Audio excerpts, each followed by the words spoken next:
Fintech platform Wealthfront going public on the Nasdaq today under the ticker symbol WLTH. It priced its IPO at $14 per share. That was the top end of the expected range. Joining us now, first on CNBC, is Wealthfront CEO David Fortunato. David, good to see you. Thanks for having me. Big day for you. I was saying we kind of remember this industry, as we used to call it, the robo-advisor industry, the sort of automated investment services from 15 years ago. Yeah. Well, at the time, it seemed like, hey, this is the next thing, right? Because it's going to do a lot of the things for you.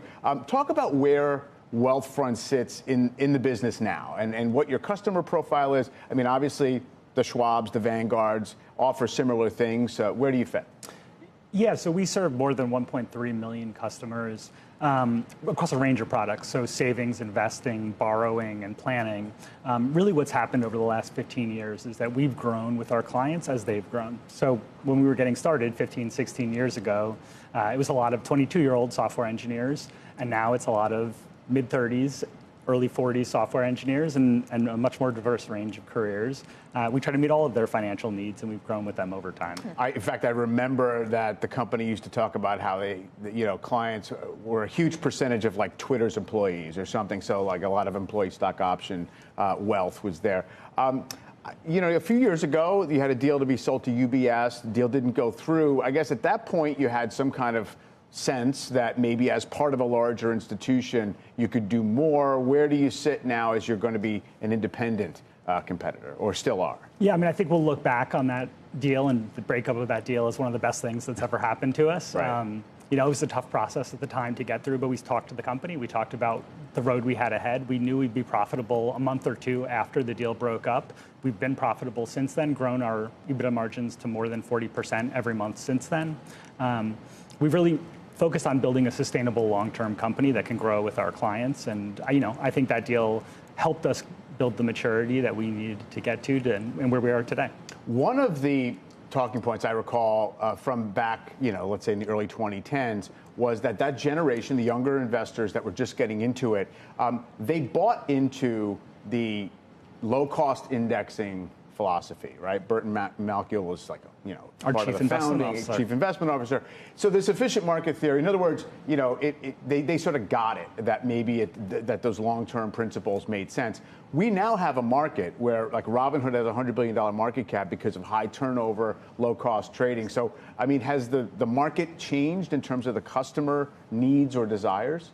Well, the last time I talked to Bert, he's still writing articles about how long-term, diversified, tax-efficient investing is the best way to invest.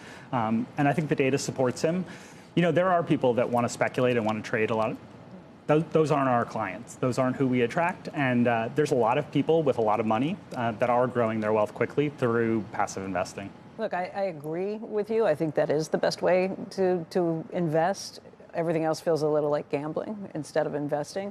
But you do have this much younger generation. You guys used to have the youngest generation. There are cohorts behind them that maybe aren't as steeped in that same school of thinking, that buy and hold is the way to do it. Yeah, our median client age joining the platform over the last few years is 23, 24 years old. So they do exist. They do exist. They're a little quieter than the folks that are more interested in speculation. But also, they're focused on their families, they're focused on their careers, they're focused on building their lives. And so they spend a little bit less time being interested in the market. And you're okay with that. That's the clientele you want. You're not looking to add a bunch of bells and whistles to make things look sexier, to make it look faster for any of this stuff? I think that's exactly right. We're focused on building for the long term, and we're focused on serving more of their use cases over time. What is the advantage? I know you guys, in all of your materials talk about being kind of a tech platform first as opposed to kind of coming out of finance.